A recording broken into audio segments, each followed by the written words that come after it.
A new NBC News poll out this morning shows that, as time goes on, a number of people who hold former President Trump responsible for the January 6th insurrection is dropping.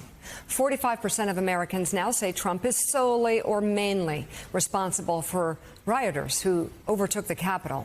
That's a shift from an NBC poll taken days after the attack, when 52% said Trump was either solely or mainly responsible. Trying to shift those numbers is going to be a task ahead for the committee investigating the attack, which holds its first public hearing this week. It's also going to be the task for Democrats as midterm elections approach. Joining us now, former White House Communications Director for President Obama, Dan Pfeiffer.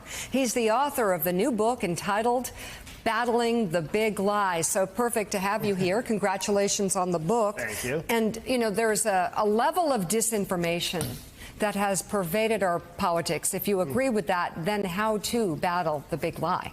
Well, I think it begins with understanding how it happened. How is it possible that to this day, 70% of Republicans believe the big lie? Just an easily disproven lie in election. How is it? Right, and it is partly because the Republicans and the right wing of this country have spent decades building up this massive apparatus, and includes cable television, digital outlets, media personalities on YouTube and Facebook, who've created this alternative media ecosystem that's hermetically sealed, where they are communicating directly to their voters.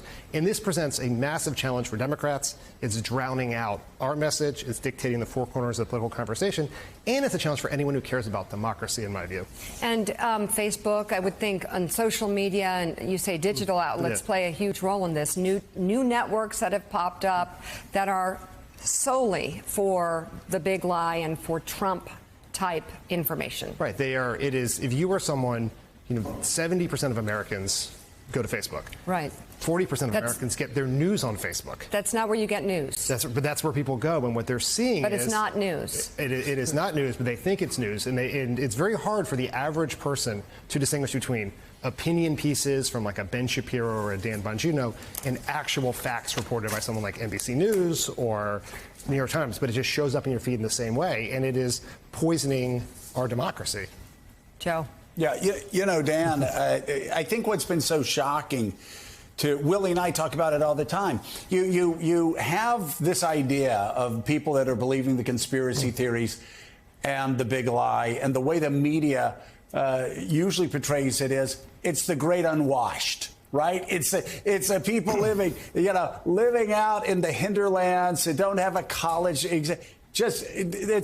But that's complete nonsense. Willie and I will talk about, he's got people that work with hedge funds that'll talk about the Italian dude who used a satellite to steal, votes. I get the craziest calls from friends I've had my entire life who have advanced degrees, are brilliant people.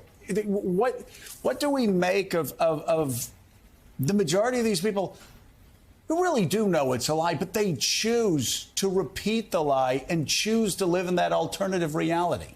Well, you're exactly right that there's this tendency to think that this is somehow based on education or experience or anything else. And it's not whether you went to college or not, or where you went to college, that is the most likely predictor of whether you're going to believe this stuff. It's whether you consume right-wing media.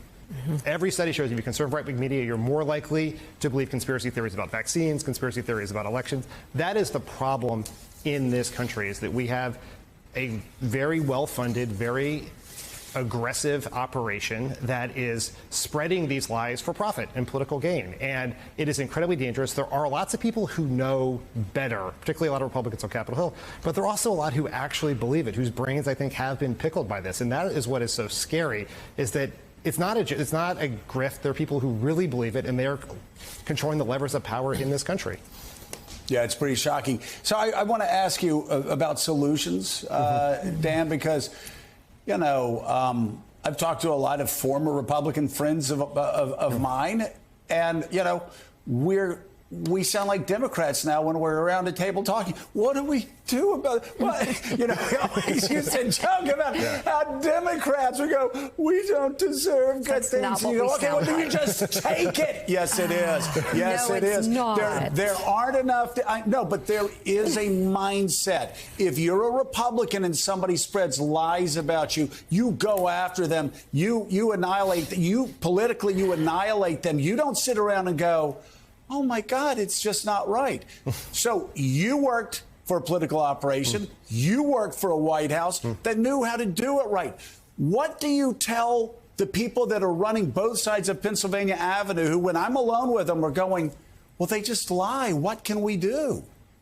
Well, I think the problem around this is getting worse every single day. The media, the right-wing media advantage, this disinformation propaganda operation is so much more powerful now than when I worked in the White House. It's getting bigger. It's getting bigger. It's flourishing. Yes, and Metastasizing.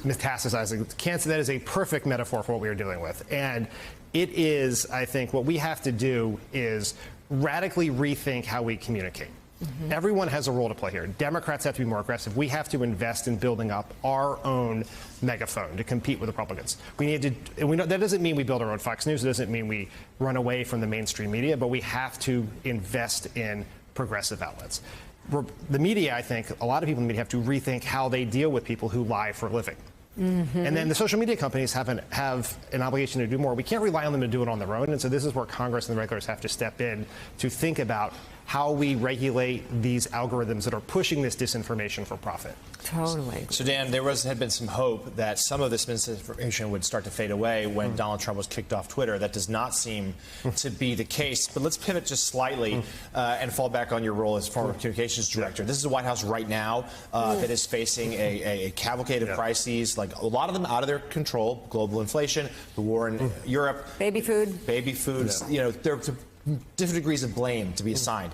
Regardless, they're in a tough political position right now. Polls are down. What sort of messaging should they be doing right now, particularly against some of these intractable problems? Inflation may be here for months, particularly if the war continues. So I think it's a couple things. First, I put myself in the 99.9th percentile, people sympathetic to the challenges of the people working in that White House in what is an unprecedented series of crises in a very difficult time. Messaging has two components: what you say and how you get people to pay attention to what you're saying. I think for much of his presidency, the White House has done a very good job on the first part. He talked about the pandemic and ways people wanted to do it. The American Rescue Plan was very popular. Build Back Better was very popular until Joe Manchin blocked it.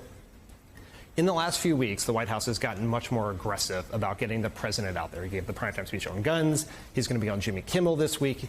And I think it really is getting out there, and you have to do two things. You have to talk about the good things that you have done, and they're doing that. But we also have to, and I think these hearings this week around the big lie and the Supreme Court decisions we're expecting this month are opportunities to raise the stakes. The math in these elections is very simple. If the Democrats want to hold or even expand their Senate majority, they don't have to convince a single person who voted for Trump to turn out to switch their vote. They just have to convince people who voted for Joe Biden to turn out in this election. And you do that by raising the stakes, by creating a very strong choice between a president who is doing good work, trying hard on hard problems, and the Republicans who believe the big lie, who are pushing the big lie, and who have no plan to deal with inflation, the pandemic, baby formula, any other crises that are affecting people's quality of life. So go ahead, Joe. I just have one more, because Dan said the word that always sort of triggers me. No. Get ready. Algorithms. Social media companies that are using algorithms to make money by spreading lies. And we can talk about Russia. We can talk about 2016, Sheryl Sandberg, still on the board of Facebook, when somebody came and told people on the board that they'd helped spread Russian disinformation. Her reaction was to scream and yell at the whistleblower. You can look at COVID pandemic. Facebook allowed pandemic to spread at such a rapid pace that the New York Times had an article saying that it got more hits than Taylor Swift's new video, more hits than Friends reunion. You just go down the list.